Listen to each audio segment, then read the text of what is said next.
You're watching ABC7 News at 7. Forcing us to really kind of rethink how we consume things, right? Rethink how we deal with trash.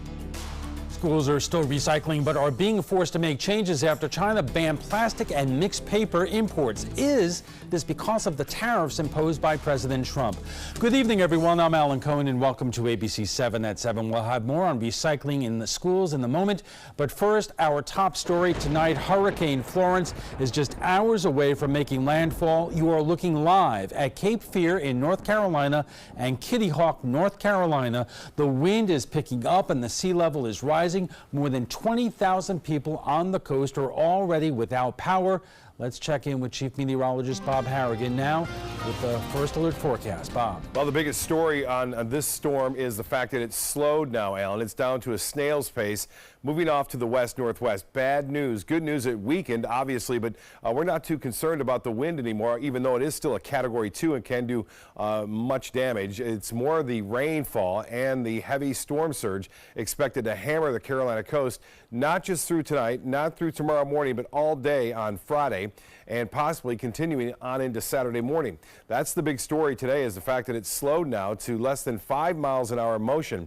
And that means the landfall won't happen until well after midnight, more than likely by sunrise or noon tomorrow. The center is right there. It's still about 65 miles southeast of Wilmington, moving to the northwest, and we're starting to see large bands of heavy rainfall developing to the east of the center, which will just wrap around the system and put right into the Carolina coast and inland areas as well. Here's the radar view now. It's close enough to get a look at the radar, and you can see this is the eye wall.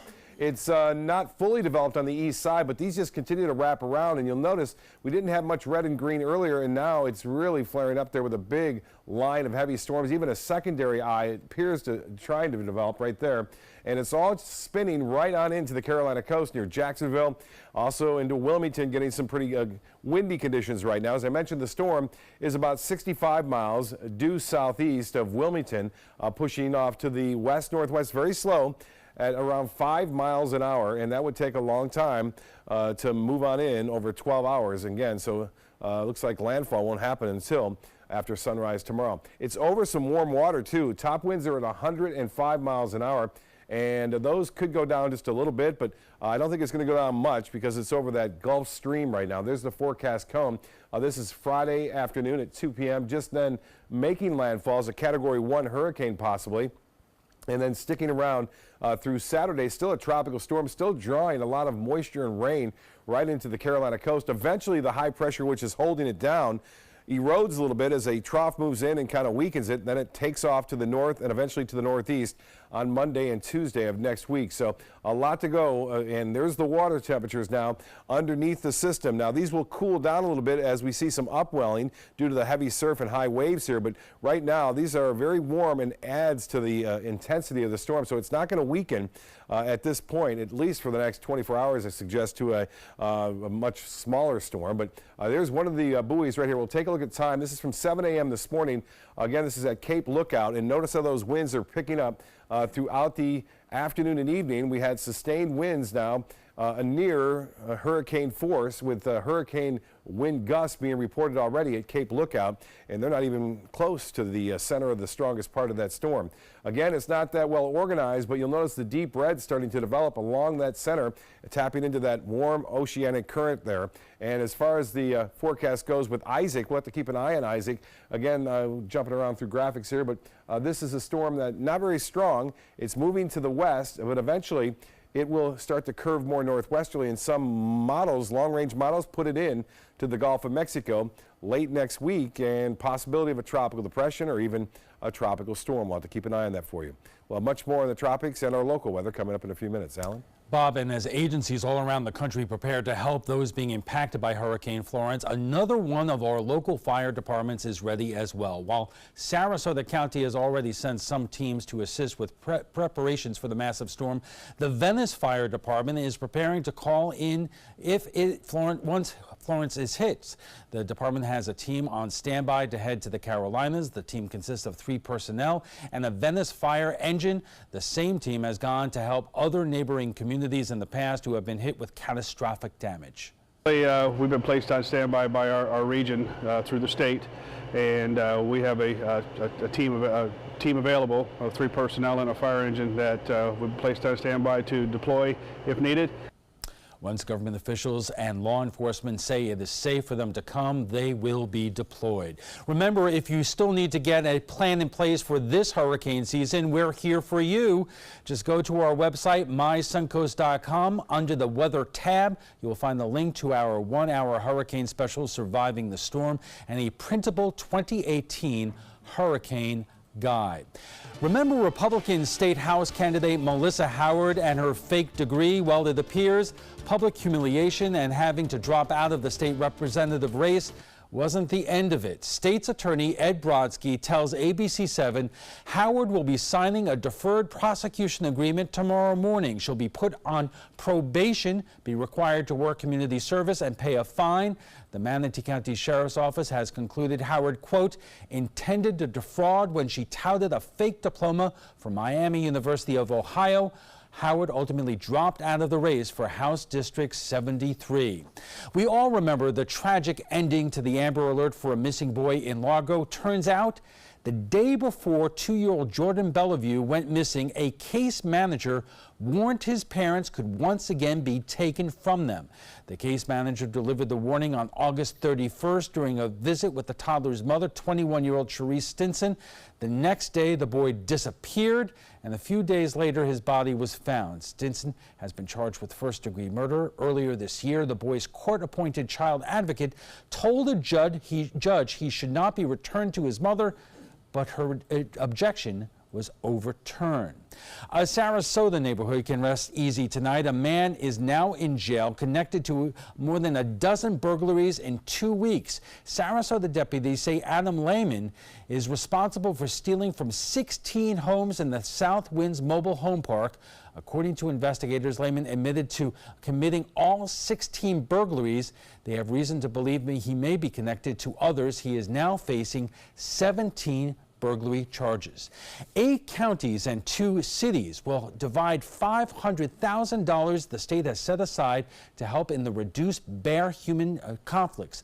The Florida Fish and Wildlife Conservation Commission announcing the awarding of Bear-Wise funds this week, with the largest allocations going to Seminole County, the city of Apopka, and Santa Rosa County. Each has a Bear-Wise ordinance in place requiring residents and businesses to bear-proof trash containers. In Central Florida, Seminole County will receive $177,000, and the Orange County city of Apopka will get $85,000. Bear-resistant equipment is very expensive, and so what we're trying to do is offset those costs. So we're sharing the costs with the county or the city, and then in turn, in most of these projects, the city is selling the cans at a lower price to residents. So the residents actually share some of the costs too. Over the past 2 years, funding used to buy more than $10,000 worth of bear-resistant trash cans, along with 97,100 sets of unit of hardware to secure the regular trash cans. Roughly 4,000 black bears live in Florida. China's recent decision to ban plastic and mixed paper imports from the United States has impacted the way we recycle. ABC7's Jackie Kelly joins us now and tells us how Sarasota County schools are embracing the change. Jackie? Alan, Sarasota County schools are still recycling, but they say now they're more strict with what goes into the recyclables due to these new regulations.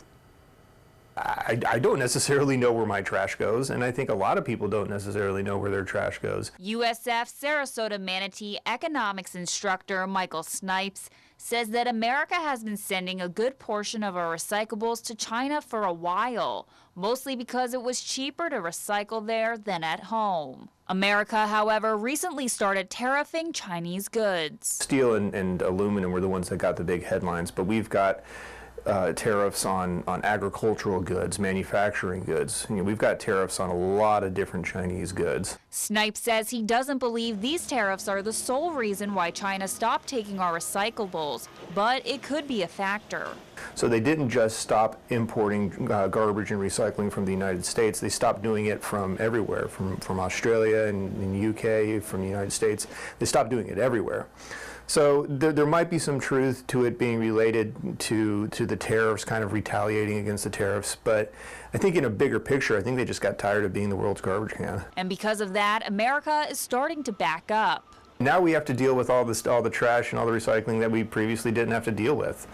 And that's causing problems. I mean, we're seeing you know processing plants get backed up.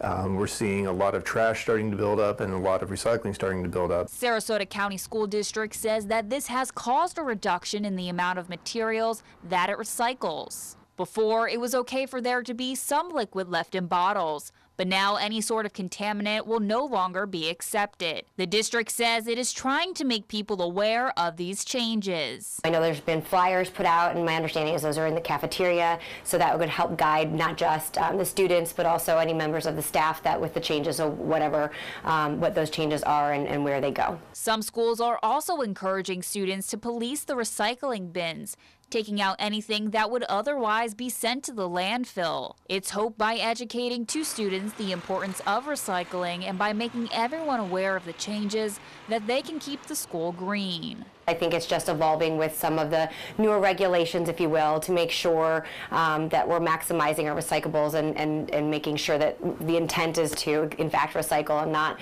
have it thrown out because it's not done the right way. So we just want to make sure that that's what's happening on our end. Snipes says this new time for Americans could be beneficial. It might take a little bit of growing pains, but ultimately I think it's good because it's going to force us to kind of rethink the way we deal with trash and recycling. Saying it could bring change. It could lead to new innovations. It could lead to new technologies because now that we have this problem that we have to deal with it somehow, and we don't necessarily have the capacity now.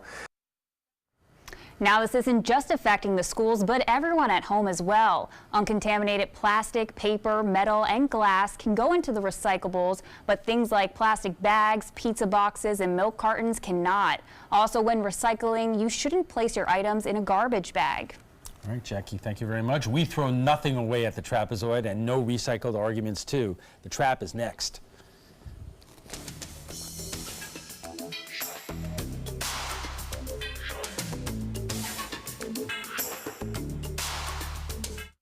Thanks to the Leukemia and Lymphoma Society, what was once impossible is happening today for thousands of patients with blood cancer. I live. I live. I live. I live. I live. She lives. Because of the research done by the Leukemia and Lymphoma Society in the battle against blood cancer. If you had a chance to support the research that is saving lives, what would you do?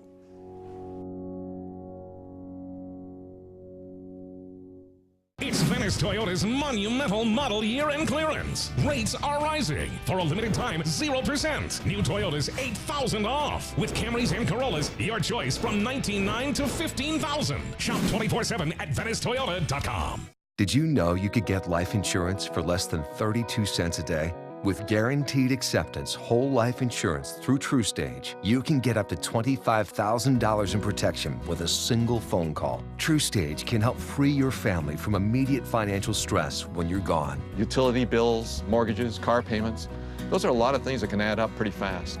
And even if you're on a fixed income, prices fit your budget, starting at less than 32 cents a day. Plus, your price will never increase and your benefit will never decrease. And with no medical tests or health questions, you cannot be turned down for any reason. Call 1-800-842-7189. Now, for a free, no-obligation quote, TrueStage offers plans to fit your budget. Help protect your family from immediate financial burdens after you're gone with guaranteed acceptance whole life insurance through TrueStage. Call 1-800-842-7189 now.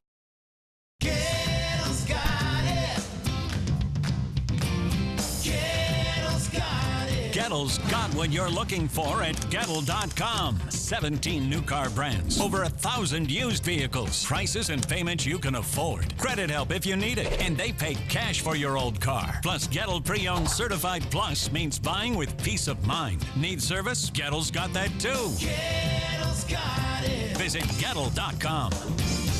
About every 3 minutes in America, someone is diagnosed with a blood cancer. Light the Night brings together survivors and supporters to bring light to the darkness of cancer and to help fund life-saving research. Our goal is a world without blood cancers, and we're lighting the path to cures. The discoveries made in blood cancer research have led to breakthrough treatments for many cancers and other serious diseases. Help defeat the darkness of cancer. Join Light the Night today. It's Venice Toyota's monumental model year-end clearance. Rates are rising. For a limited time, 0%. New Toyotas, $8,000 off. RAVs and Highlanders from $26,900 to $2,900. Shop 24/7 at VeniceToyota.com. Welcome back. Just when we got the hang of it, it took years, even decades, for recycling to become the accepted norm. Now, increasingly, all our trash is separated with no place to go. China has always made it tough to export our goods, but they loved our trash. But now they have stopped taking it. Some believe it's because of President Trump's trade war. Others say it's more complicated than that. But the bottom line is it's making it tougher for our cities and counties, even the Sarasota school system, to recycle. And joining us for more are Jody Dumas, the Executive Director of Facilities for the Sarasota School District, and Michael Snipes, Economics Instructor at USF Sarasota Manatee. We'll have more on our conversation on recycling in the schools in a moment, right after we get a check on the first alert forecast with Chief Meteorologist Bob Harrigan. Bob. Well, the focus has been on Florence for many days now, and it looks as though it continues to hammer the Carolina coast. It began earlier today with tropical storm force winds. Those are continuing. No hurricane force sustained winds yet. Those are wrapped around this center that you see right here with this particular rotation of the radar imagery. Continued, though, showers and storms will develop over the warmer waters there and just roll right in to North Carolina in the coastal locations. And you can even see a pretty big feeder band there, which brings the possibility of tornadoes throughout that region throughout the night and throughout the day tomorrow.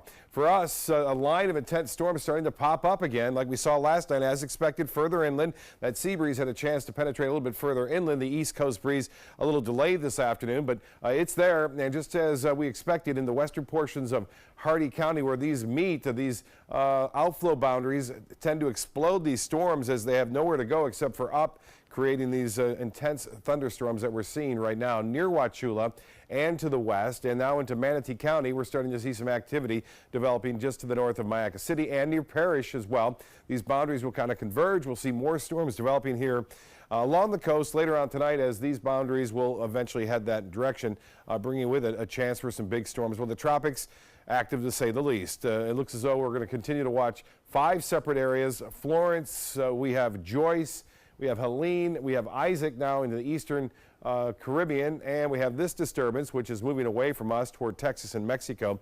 The main concern, though, is obviously Florence, which is generating big surf already, and it's not moving much. Over the last few frames, last couple of hours, it's just kind of drifting off to the northwest. It's a remains a poorly organized system at this point in terms of the eastern portion, but the western portion, deep convection developing over the very warm water. Some of the buoys out there now, we're starting to get more data in. We'll take you through time. At 1 o'clock this afternoon, we started to get some tropical storm force winds and gusts up to near hurricane force.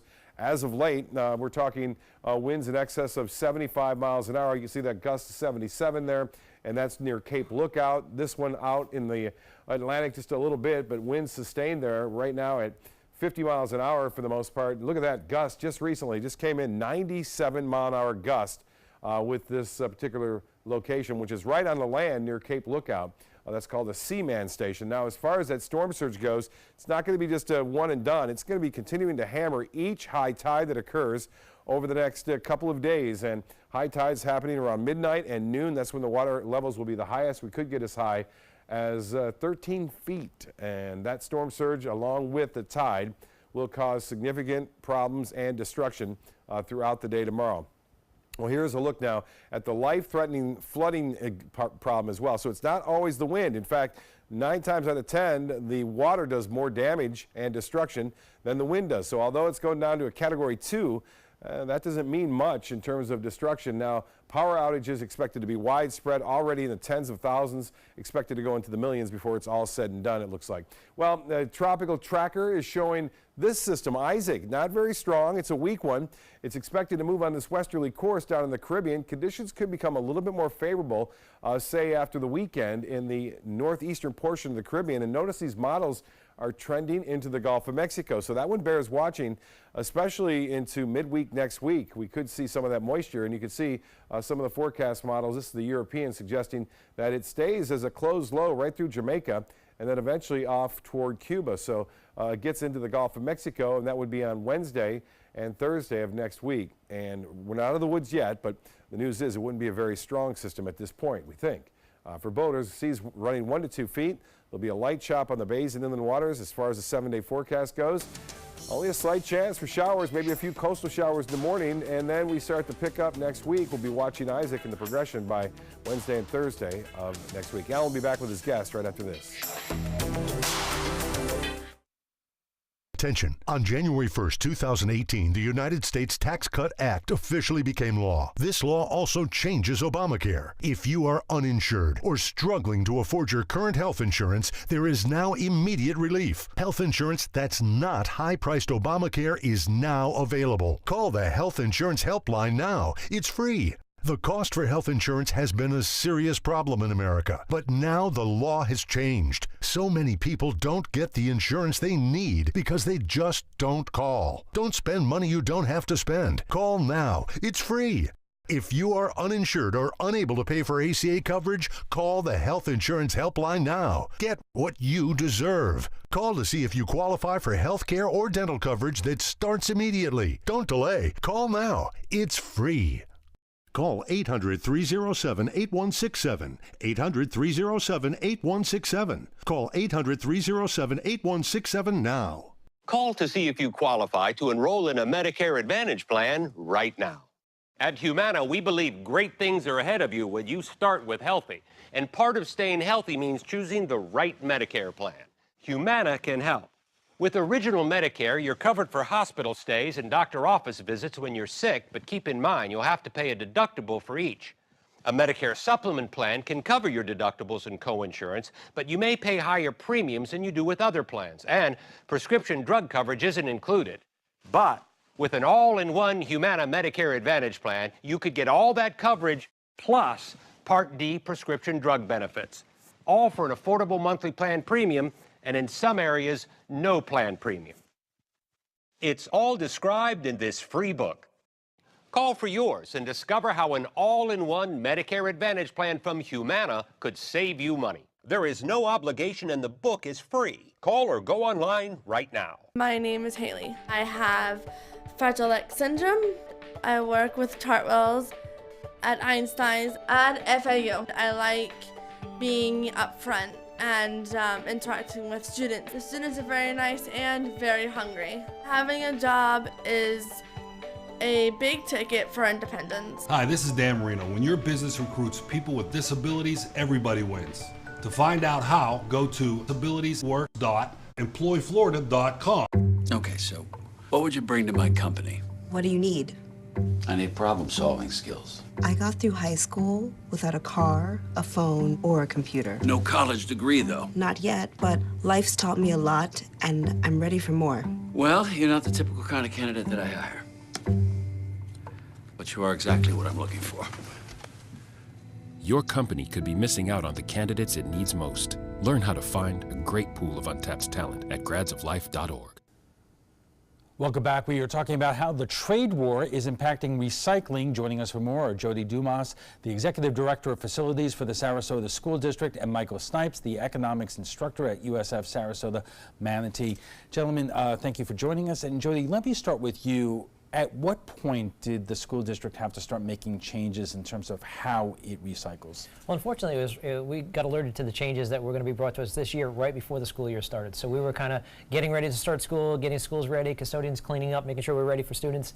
And at that particular time, our hauler had called us and said, hey, we're going to be making some changes. And we sat down with them to kind of discuss what those changes would be. And so unfortunately, it was right before the start of the school year. We knew we needed to operationally make some changes to our recycling program. Did they tell you why?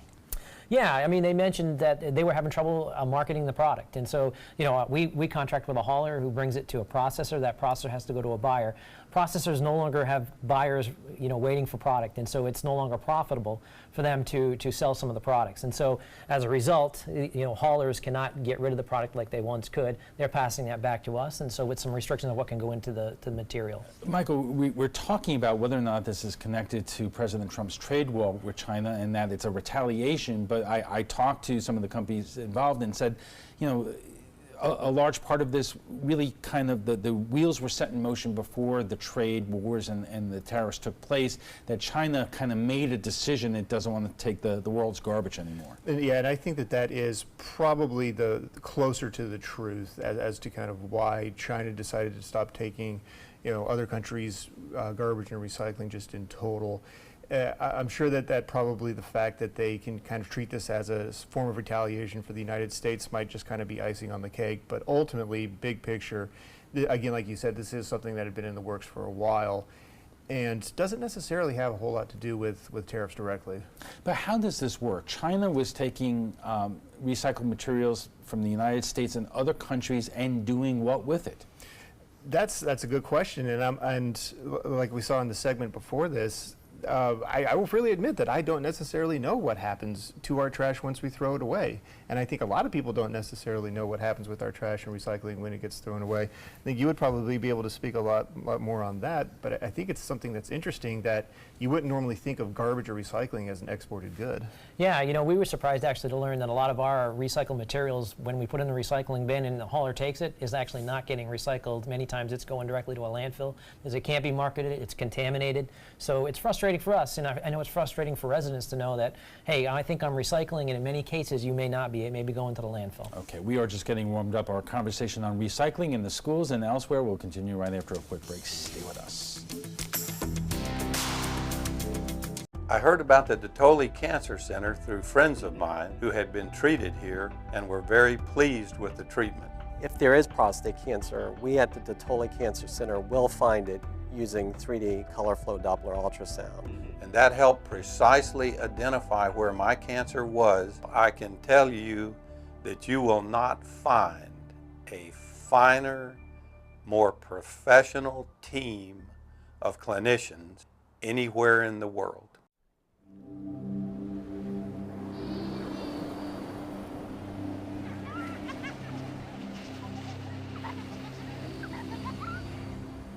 Every time you purchase a fishing license or register your boat, you're helping to preserve our nation's coastlines, lakes, rivers, and streams, protecting memories for generations to come.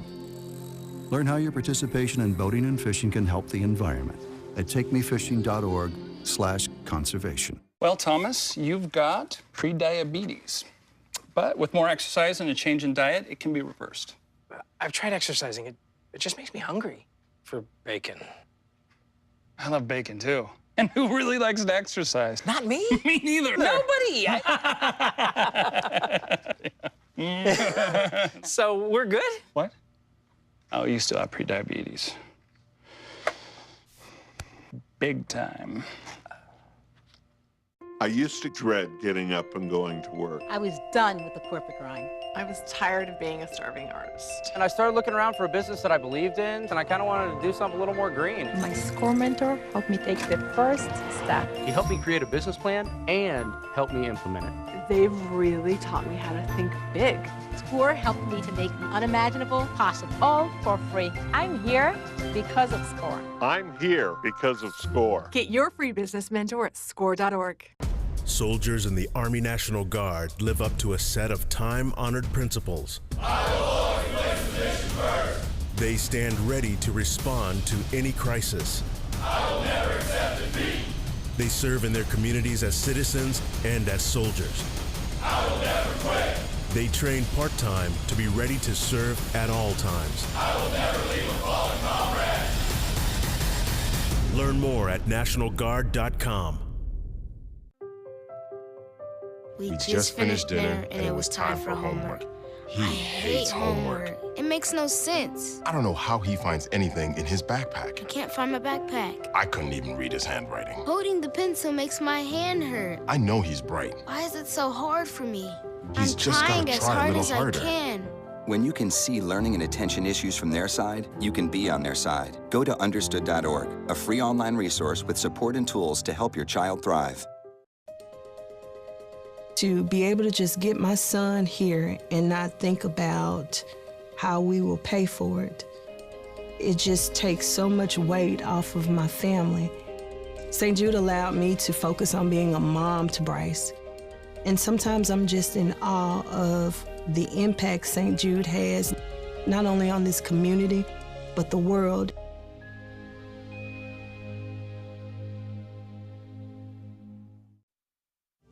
You're watching ABC7 News at 7:30. Welcome back. We are talking about how the trade war is impacting recycling. And joining us for more are Jody Dumas, the Executive Director of Facilities for the Sarasota School District, and Michael Snipes, Economics Instructor for USF, Sarasota, and Manatee. So Jody, let's start with you. What have your haulers told you about how the business model has changed over the last couple of years? Sure. So our haulers collect, obviously from us, that goes to a processing plant. That processing plant then separates, because we have a commingled stream that gets separated, and it gets then sold to buyers. And what our haulers are telling us is that a few years ago, that mix of products coming in that stream, with that waste stream, 80% of that product coming in could be marketed and sold for a product. 20% had to be either sent to a landfill or an incinerator and cost the company's money. At this point, that is kind of flip-flopped, and so basically 20% is now what they can sell and make a profit on, and 80% is what they got to pay for and get rid of. So it's no longer a profitable type of a business to be in the recycling end of trying to get buyers to get rid of your product. And they are being quite strict with you in terms of if they come across things that are in the recycle bin that may be like a half, empty Gatorade bottle. Sure. They're going to reject it. Sure, absolutely. When our hauler gets to that plant, they want to make sure they've got a product that they'll buy, correct, and can be marketed. Any type of contamination is now very much scrutinized. So where in the past, if we had a Gatorade bottle in our recycling stream that had a little bit of Gatorade in it, no big deal, would flow through the process, no problem. Now at this point, our hauler pulls up to our garbage cans outside, or excuse me, our recycling cans outside schools. If they see that bottle with Gatorade in our container, then the whole load gets rejected, and they don't take it all, and all goes to the landfill. Now, is this costing the Sarasota School District money right now? It is, absolutely. So we have a contract in place for everything that we do. Recycling and garbage hauling is the same thing, and we have a multi-year contract. So we have always paid less for recycling to get it hauled away, because it could be marketed than we did for garbage. Garbage was always much more expensive. At this point, because a lot of our loads are getting rejected, we're having to send them to the landfill. So just the cost of us doing business, recycled materials are now costing us more to get rid of. So unfortunately, it's not only going to the landfill, it's actually costing the school district more money to make that happen. Michael, you could see if you look at all municipalities, all cities and towns, not only here in Florida, but across the country, I would imagine this is going to have a substantial economic impact. Sure. I mean, it's going to force municipalities to rethink and restructure how they deal with this trash, because if this is something that is now going to be costing counties more, they're going to have to figure out a way to finance that. And this is going to be something that's going to force a lot of counties or cities to really rethink how they deal with this. And so it's something that in some way you could kind of think is a good thing, because it's a problem that really we've just been exporting to another country, and we really haven't been dealing with how much waste we generate. Now, in a sense that it's come home to roost, maybe it might be a good thing, because it might force us to rethink things. Give us a sense of what you know in terms of why China has made this decision. I think by and large, China is trying to assert itself as the world's new superpower. That's their objective, that they want to be the big global player. They want to be the big guy in the room. And I think that a lot of it probably boils down to perception. If you want to be kind of the big global leader, it's probably a bad look to also be, the country that every other country sends their garbage to. And so I think that when we're looking at the motivations for China, I think that that's probably playing a much bigger role, is the optics of being kind of the waste bin of the world. I think that's playing a much bigger part than any kind of retaliation story. But it leaves a big question mark in terms of what we're going to do with our recyclables. And I would imagine, Jody, we don't really have an answer to that right now. We don't, unfortunately. So we've always been very, very proud of our recycling program. And we listen, I'm a green guy. I want to be an environmental steward, and I know the culture of the school district is we want to make sure everything coming out of a school is, if we can recycle it, we want to make sure we're doing that. So it's been very frustrating. So we don't have a good answer at this point. And operationally, one of our biggest challenges, if you went back a year ago, in every classroom across the district, there was a small bin that kids, students, as they were in classroom, could put bottles in, cans in. The custodians at night would take that from each classroom out to our big recycling bin outside and get picked up a couple times a week. One of the things that's been eliminated this year is plastic bags. We cannot put plastic bags in the waste stream anymore. Unfortunately, operationally, that's a quick, easy way to get recyclables out of the classroom. Custodian comes through, they pull the garbage, pull the recycling in 2 bags, goes in 2 separate bins, they wheel it down the hallway, goes in 2 separate containers outside. If you take our ability, it seems like a simple thing to eliminate plastic bags, but if you take our ability to put things in plastic bags, all of a sudden, now we're trying to collect loose cans and bottles and paper and all that stuff. Makes it very difficult and time-consuming to get it out of every classroom and into the bins outside. And then once it's outside, if we got loose paper in the bins, as the trucks come in once a week, they pick it up, goes all over the place. So operationally, just elimination of plastic bags from the waste stream, from the recycling stream, has caused us a problem. And those are the types of things, the small changes, that have caused us to have trouble getting the recyclables out of the school. Now, you said that this was dropped on you just right before school started this year. Have you started the process of trying to figure out what you're going to do down the road? We have, and luckily in Sarasota County we've got wonderful principals, we've got wonderful administrative teams at every school, and so very quickly we sent an email out to all the administrators, all the principals at school, and said, kind of here's the new parameters. One of the things we have at every school is a great custodial team, but our custodial teams are not overstaffed. They're pushing 28,000 square foot of cleaning a night, and so we can't have them do 2 rounds through their classrooms. We just don't have the time to do that. So we think that we've got great administrative teams, we've got great students and staff at these schools. The solution for us at this point is it's going to be a team effort at each site. We're going to need students and staff to help us police not only any contamination going into the bins, and then also help us get it out of classrooms and kind of to maybe a common collection site. Then custodians can have time to get it out of that collection site and then hopefully out to the bin at night. And again, Michael, you could see if we were talking about just one school system here, when you think about all the school systems and all the municipalities, I would imagine that a lot of local governments, states also, are going to be in a situation that they're going to have to figure out the cost structure of not only of getting rid of their garbage and their recyclables, but also how to pay for it. Yeah, that's going to be a tough field to plow. You might have. Cuts are going to have to be made somewhere. You might have to redistribute revenues from one source to another source, right? You might have to raise millage rates for the county.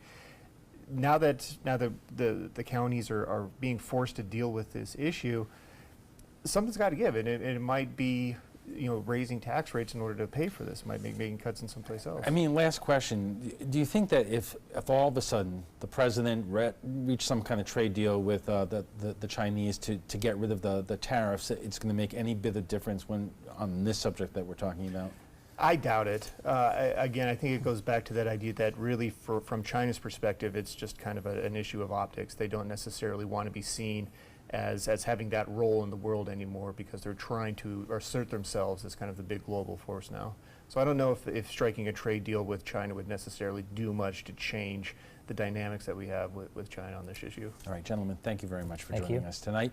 We want to thank our guests, Jody Dumas, the Executive Director of Facilities for the Sarasota School District, and Michael Snipes, Economics Instructor at USF Sarasota Manatee. When we return, we'll be joined once again by USF Sarasota Manatee Economics Instructor Michael Snipes, who is here to discuss monopoly power. Sounds interesting. Stay with us. We've been fighting the war on drugs for a long time. We answer the phone 24/7, 365 days a year. On a busy night, we answer hundreds of calls. This war on drugs needs our intervention. Since 2014, Addiction Hope and Helpline has helped people struggling with drugs and alcohol. When the phone rings, we help people when they need it the most. When we get a caller into treatment, it feels right. It feels good. It's a blessing. If you're struggling, drinking, using, and need to get clean, don't suffer alone in silence. Call Addiction Hope and Helpline. Our people understand, and many are also in recovery. Call for support and strength. You can call for someone who can't or isn't willing. It's an act of love. Together we can help you beat this thing and erase addiction from your vocabulary once and for all.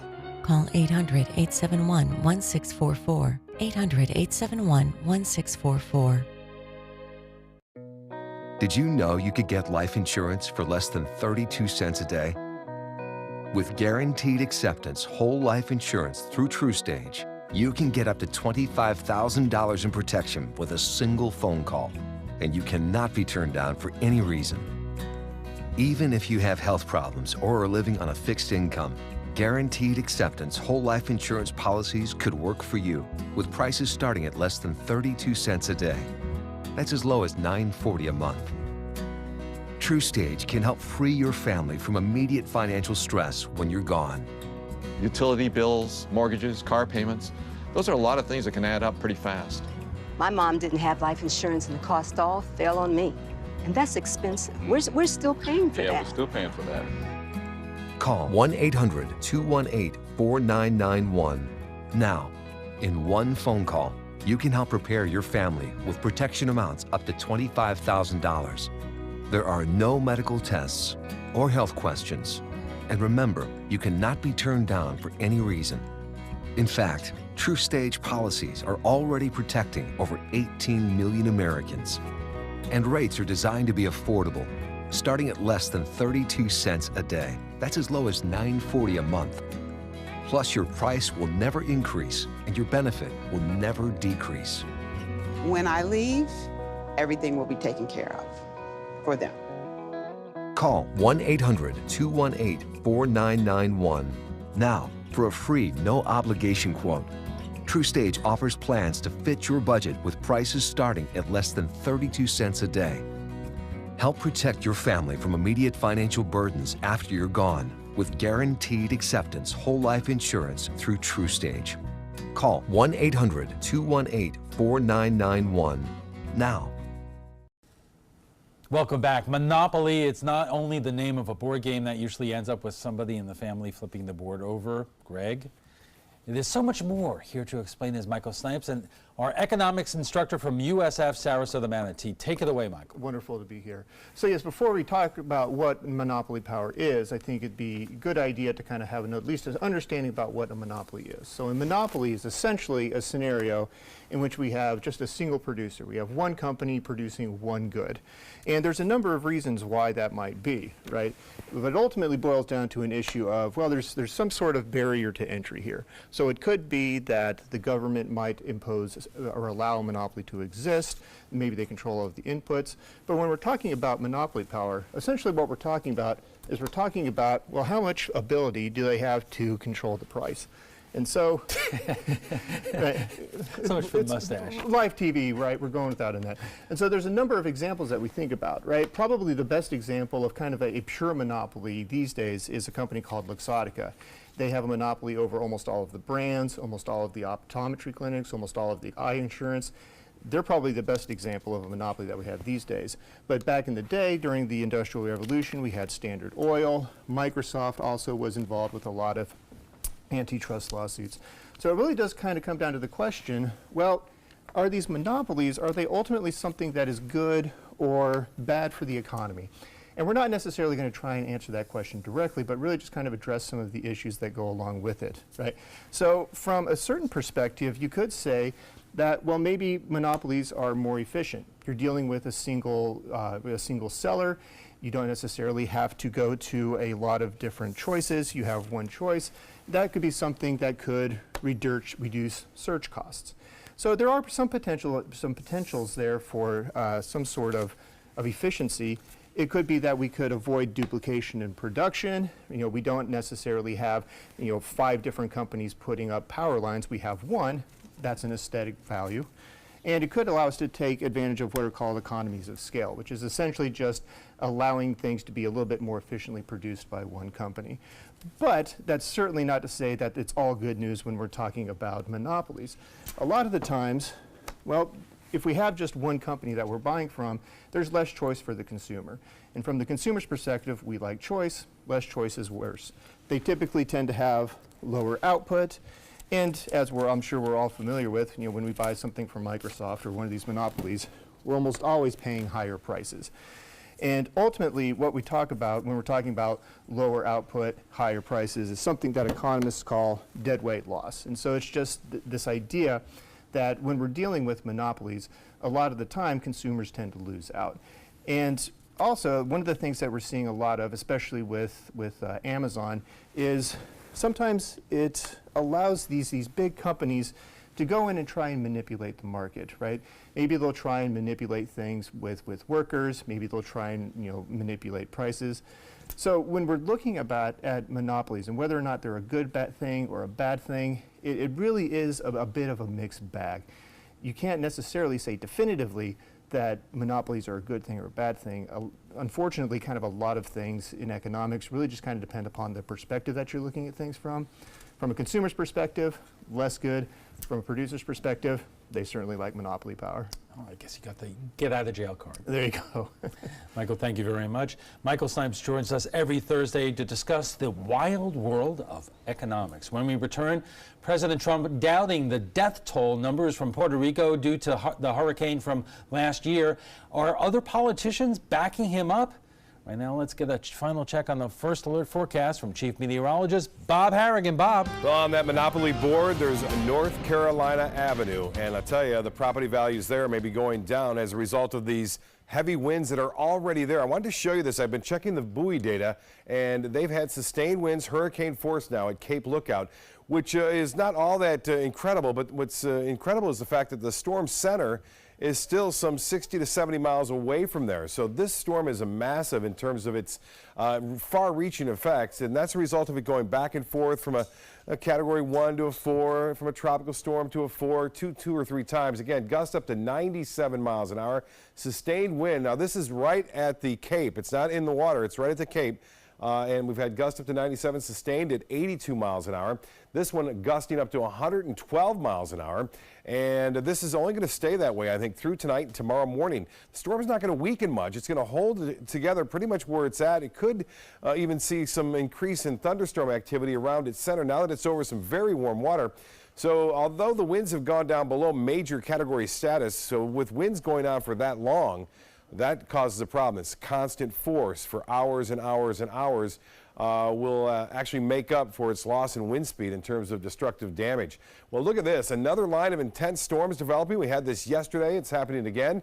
As I alluded to at 5 o'clock earlier, that it'd be further inland, and it has. But there's a chance that some of this action could work its way westward toward the Gulf later on this evening. So we will see definitely vivid displays of lightning looking east throughout the next couple of hours as the sun gets lower in sky and eventually sets here. I believe that it already has. Now, you can see those intense storms that were over western portions of Hardee County now into northeast Manatee County, and there's a cell there near I-275 near the Sunshine Skyway Bridge, but nothing going on near the coast. But there are some bolts occurring from our lightning detection network outside the heavy rain area, so that is always a big factor with this storm. We saw it last night too, just an incredible 1,000 lightning strikes every 10 minutes as the storms are moving through Manatee County and Sarasota County. Right now near Myakka Head, a tremendous amount of rain. Bethany, get ready for some heavy rainfall, though the general motion has been off to the southwest, and there's another surface boundary heading in this direction. So this will be dropping to the southwest for the most part, but it will release a few boundaries and a few storms developing to the west of it, which have a chance to get to the coast. Not as good as we saw last night, but still there. And then another one developing just southeast and south of Arcadia tonight. But obviously the big story is Florence, which continues to drift. Basically, it's drifting off to the west-northwest at around 5 miles an hour. You can see this is the course of the last 3 hours. You put your finger there in the middle. 3 hours ago, it's just moved about 10 to 15 miles for the most part, not that much at all. And then you see these reds here. That's where the extreme 100 to 105 mile an hour winds are being recorded, although we've had at Cape Lookout with that one band that went through right there, hurricane force winds sustained at that location. And all that is moving right along the coast into Wilmington. So Wilmington will get hit hard in the next, I would say, 30 minutes there. The expanse of this system is enormous, over 120 miles to the east of the center, tropical storm force winds. So it's going to have a far-reaching impact on a huge area, and power outages will be massive throughout the eastern portions of North Carolina and South Carolina. You'll notice the last few frames in the satellite imagery too, it's starting to expand with that colder cloud tops and starting to close off somewhat too. As expected, this storm is probably going to stay at 2 throughout the day tomorrow. Well, the other system we're watching, but it's not too concerning, much smaller. Top winds only at 40. It's a tropical storm, just barely hanging on to that status, and it's going to move off to the northwest eventually at the last end. Here's Monday, 35-mile-an-hour winds, tropical depression possibly. European forecast model does keep it as a tropical depression right through the western tip of Cuba, getting into the Gulf of Mexico by mid to late week next week. So there's a chance that we'll have to watch that closely. We'll watch it closely. There's a chance we may have to deal with some of the moisture associated with it by, say, Thursday and Friday of next week. For boaters tomorrow, pretty quiet here. We'll have a northwest wind, though. Bad news for red tide sufferers, as that northwest wind will continue again on Saturday. The forecast calling for a few morning showers, isolated 20%, and inland late in the day. The rain chances really bounce up on Monday and continue that way through Thursday of next week. Alan has primetime headlines right after this.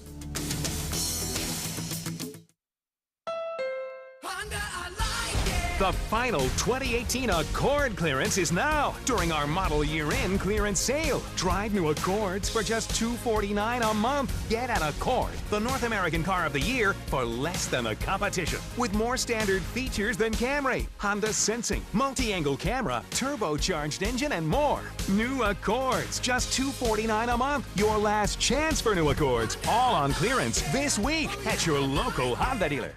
Attention, do you have Medicare? Do you want to make sure you have the most benefits and lowest possible out-of-pocket costs? You may be able to lower your out-of-pocket costs and get dental, vision, and prescription drug coverage included in your plan. Call the Medicare Coverage Helpline now to find out what you deserve. Hi, I'm Dr. Jason Buchwald. Over 3 million people have called the Medicare Coverage Helpline, but there are still many people who don't check to see if they're eligible for more benefits and lower out-of-pocket costs. It's so easy. One simple free call could save you money and get you more benefits. Be smart. Call the Medicare Coverage Helpline now. Call now to see if you may be eligible to lower your copays and get extra benefits, including dental and prescription coverage. Don't delay. Call to see if you're able to save money and get more benefits now. Call 1-800-711-7200. Again, call 1-800-711-7200 now. Call to see if you qualify to enroll in a Medicare Advantage plan right now. At Humana, we believe great things are ahead of you when you start with healthy. And part of staying healthy means choosing the right Medicare plan. Humana can help. With Original Medicare, you're covered for hospital stays and doctor office visits when you're sick, but keep in mind you'll have to pay a deductible for each.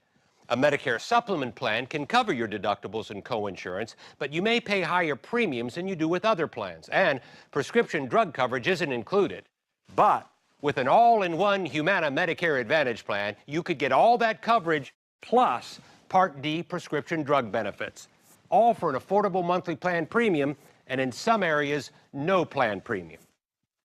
It's all described in this free book. Call for yours and discover how an all-in-one Medicare Advantage plan from Humana could save you money. There is no obligation and the book is free. Call or go online right now. I'll be right back. Hi. You think you're probably sober? Yeah. But you're thinking about taking the back roads home, just in case. If you're probably sober, then why would you do that?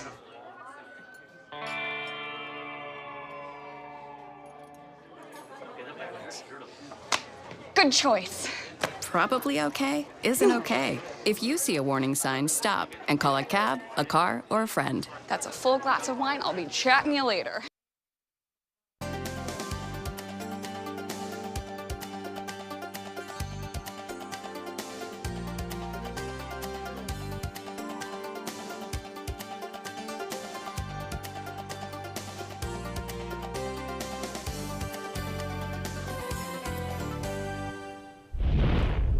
Checking primetime headlines, as Bob just said, a hurricane is heading towards the United States. President Trump says we are prepared, but he also says the number of deaths in Puerto Rico from when they were hit with a hurricane isn't true. Karen Travers has more from Washington. As Hurricane Florence barrels toward the East Coast, President Trump says he does not accept the official death toll from Hurricane Maria in Puerto Rico last year.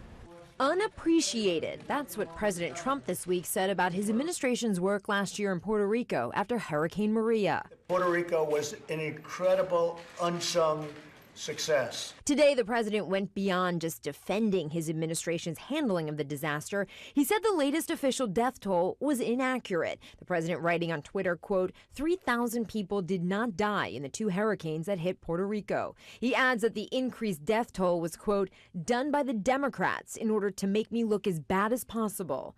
But it was a recent study by researchers at George Washington University that raised the death toll from Maria from 64 to 2,975. The government of Puerto Rico then made that the official count. That study found that Maria caused problems in Puerto Rico for months after the storm. Loss of electricity, issues with getting food, water, and health care, and that led to loss of life. But the president digging in his heels, writing on Twitter, quote, if a person died for any reason, like old age, just add them onto the list. Bad politics. This isn't the first time the president has cited the death toll in Puerto Rico as evidence of a job well done. What is your death count as of this moment? 17? 16 certified. 16 people certified. 16 people versus in the thousands. You can be very proud. The mayor of San Juan, Carmen Cruz, who has feuded with President Trump since the storm hit, called his tweets paranoid, delusional, and unhinged from any sense of reality. Karen Travers, ABC News, the White House. And top Florida Republicans have been quick to say President Trump is wrong about the death toll in Puerto Rico. Governor Rick Scott saying he disagreed with the president and that he has seen the devastation firsthand. Ron DeSantis, who won the GOP primary for governor with Trump's endorsement, also said the president is not correct. DeSantis' spokesperson, Stephen Lawson, said he did not believe any loss of life had been inflated. Tens of thousands of Puerto Ricans fled the island after Maria and have relocated to Florida. The head of FEMA says he will fully cooperate with an investigation into his alleged misuse of government resources. The Department of Homeland Security Inspector General is looking into whether FEMA Administrator Brock Long misused government vehicles and personnel. According to Politico, Long used a staff driver in the government vehicle to take him on the 6-hour drives between his home in North Carolina and FEMA headquarters in Washington, D.C. Those aides were then reportedly put up in a hotel at taxpayer expense. And that's all the time we have for this evening. I'm Alan Cohn. Thanks for joining us. Have a good night.